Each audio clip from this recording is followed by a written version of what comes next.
Hi friends, welcome to Jaya's garden. இன்றைக்கி ஒரு இன்ட்ரெஸ்டிங்கான ஒரு மூலிகையை பற்றின விஷயங்களை சொல்லதுக்காக தான் வந்திருக்கேன். அதுக்கு முன்னாடி நீங்கள் ஜெயாஸ் கார்டன் சேனலை சப்ஸ்கிரைப் பண்ணல அப்படின்னா சப்ஸ்கிரைப் பண்ணிக்கோங்க.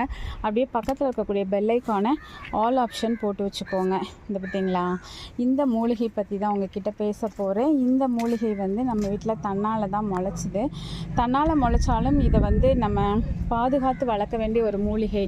நம்ம வீட்டில் நிறைய மூலிகைகள் அந்த மாதிரி தாங்க வந்திருக்கு.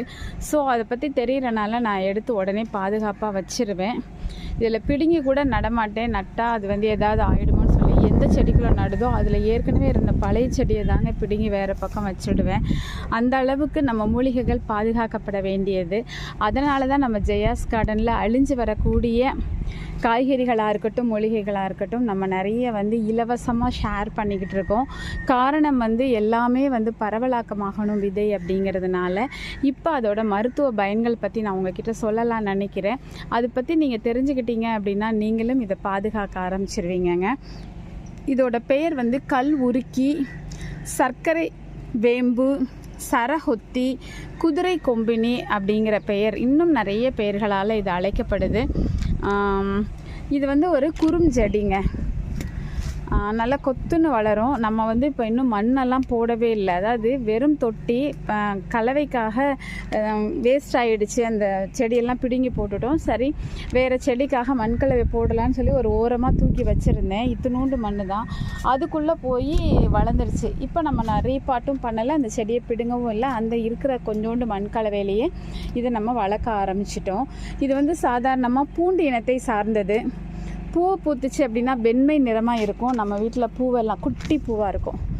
பூக்கள் எல்லாமே அந்த இருக்குது பார்த்திங்களா, தெரியுதா, குட்டி குட்டி பூக்களாக இது மாதிரி தான் இருக்கும். பாறை இடுக்குகளில் வளரக்கூடியதுங்கிறதுனால தான் இந்த மாதிரி ஒரு காஞ்சி போன தொட்டிக்குள்ளே இருந்து இந்த செடி வந்திருக்குன்னு நினைக்கிறேன். ஸோ அதை நம்ம பாதுகாத்துறணும் இல்லையா. இது வறட்சியை தாங்கி வளரக்கூடிய ஒரு செடிங்க. மரவேம்பு அப்படின்னு சொல்லி ஒன்று உண்டு. இப்போ இது செடி வேம்பு அப்படின்னு எடுத்துக்கலாம். இந்த வகையும் இருக்குது. குடைவரை கோயில்கள்லாம் நம்ம நாட்டில் கட்டியிருக்காங்க இல்லையா, அந்த மாதிரி கட்டும்போது அந்த பாறைகளை உடைக்கிறதுக்காக நம்முடைய முன்னோர்கள் பயன்படுத்தின ஒரு 10 விதமான மூலிகைகள் பயன்படுத்தி தான் அந்த கோயில் அந்த பாறைகள் எல்லாம் குடைஞ்சி இடித்து அந்த மாதிரி நமக்கு கட்டியிருக்காங்க. அந்த 10 மூலிகைகளில் இந்த மூலிகையும் ஒன்று. அதில் பிரதானமான மூலிகை இந்த கல் உருக்கி தான். பாறைகளை உருக்கக்கூடிய தன்மை இதுக்கு உண்டுங்க.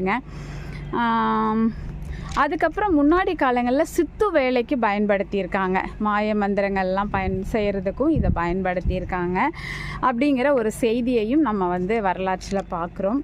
அதுக்கப்புறம் இந்த மாதிரி பாறைகளையே கரைக்கக்கூடியதாக இருக்கிறனால நமக்கு என்ன பயன் அப்படின்னு நீங்கள் நினைக்கலாம் இல்லையா. அந்த மாதிரி தன்மை இருக்கிறனால நம்முடைய உடலில் இருக்கக்கூடிய நச்சுக்களை வெளியேற்றி, எப்படிப்பட்ட நச்சாக இருந்தாலும் ஒரே நாளில் இதை நம்ம சாப்பிட்றதுனால வெளியேற்றிடுமா. சிறுநீர் கற்கள், முட்டுக்களில் நீர்கள் இருக்கிறனால முட்டுக்களில் ஒரு விதமான சவுண்டு நடக்கிறப்ப கேட்கும் பார்த்தீங்களா.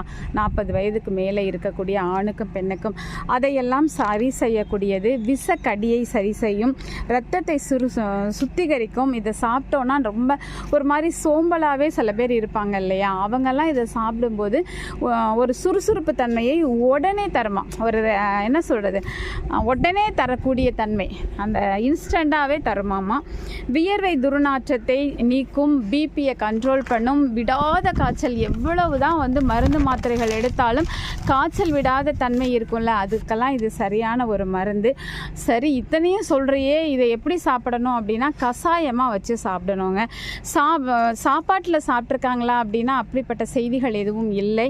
அதனால் இலையை மட்டும் பறித்து கஷாயமாக நல்லா கொதிக்க வச்சு கொடுக்கும்போது இந்த மாதிரியான பலன்கள் கிடைக்குதாமா.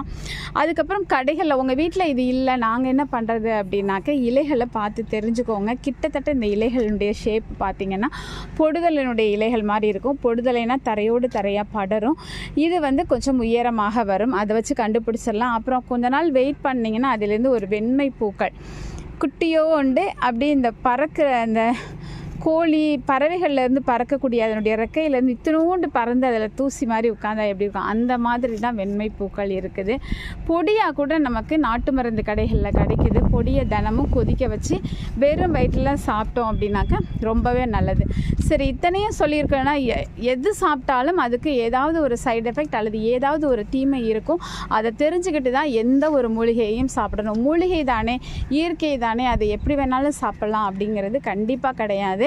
ஸோ இதை சாப்பிடும்போது கண்டிப்பாக வேறு ஏதாவது டேப்லெட் எடுத்துகிட்டு இருந்தீங்கன்னாவோ இல்லை வேறு எதுவும் ட்ரீட்மெண்ட்டில் இருந்தீங்கன்னாவோ கண்டிப்பாக அந்த டேப்லெட்ஸை நீங்கள் போடக்கூடாது. ஸோ அதாவது சித்தா இதில் சொல்லுவாங்க, சித்தாவில் அப்புறம் ஹோமியோபதி எல்லாம் சொல்லுவாங்க அவங்களோட டேப்லெட் சாப்பிடும்போது அகத்திக்கீரை எடுக்கக்கூடாதுன்னு. அதுக்கு காரணம் என்ன அப்படின்னா, அகத்திக்கீரை அந்த மருந்தினுடைய தன்மையை இல்லாமல் ஆக்கிடும். ஸோ அதனால் எடுக்கக்கூடாதுமாங்க. அப்போ நம்ம சாப்பிட்ற மருந்து வேலை செய்யாதில்ல, அதுக்காக. ஆனால் இந்த மூலிகை என்ன பண்ணும் அப்படின்னாக்க அந்த மருந்தோடு சேர்ந்து வினை புரிந்து ஏதாவது ஒரு பிரச்சனையை உண்டு பண்ணலாம். அதனால் டேப்லெட் எடுக்கிறவங்களா இருந்தீங்க அப்படின்னா டேப்லெட் எடுக்காமல் பார்த்துக்கோங்க. மஞ்சள் காமாலையை கூட சரி செய்யுமாங்க. கீழா நெல்லி தான் மஞ்சள் காமாலைக்கு பெஸ்ட்டுன்னு சொல்லுவாங்க. கீழா நெல்லியோடு சேர்த்து இதையும் சேர்த்து நம்ம கஷாயமாக குடிக்கும்போது உடனடியாக ரிலீஃப் கிடைக்குமா. கீழா நெல்லியை விட அதிகமாக வேலை செய்யக்கூடிய தன்மை வாய்ந்தது. அதனால் கிடச்சிச்சின்னா கண்டிப்பாக வீட்டில் வளர்க்குறதுக்கு ஆரம்பிச்சிடுங்க. நான் வளர்க்க ஆரம்பிச்சிட்டேன். ஓகேங்களா? நமக்கு இல்லைனாலும் யாரோ ஒருத்தருக்கு இது பயன்படலாம் இல்லையா, அதுக்காக தான் நான் வச்சுருக்கேன். ஓகே ஃப்ரெண்ட்ஸ், இந்த வீடியோ உங்களுக்கு பயனுள்ளதாக இருக்குதுன்னு தோணுச்சுன்னா கண்டிப்பாக ஃப்ரெண்ட்ஸ் அண்ட் ரிலேட்டிவ்க்கு ஷேர் பண்ணுங்கள். மறக்காமல் சேனலை சப்ஸ்கிரைப் பண்ணி தொடர்ந்து உங்களோட சப்போர்ட்டை கொடுத்துக்கிட்டே இருங்க. Okay, bye, take care, see you.